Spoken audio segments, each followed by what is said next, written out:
رأيت الذي يكذب بالدين فذلك الذي يدع اليتيم ولا يحض على طعام المسكين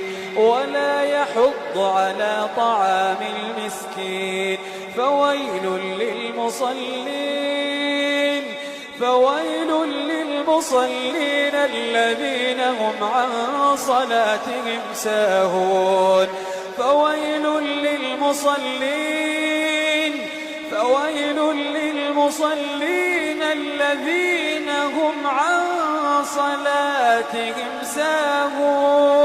الذين هم عن صلاتهم ساهون الذين هم يراءون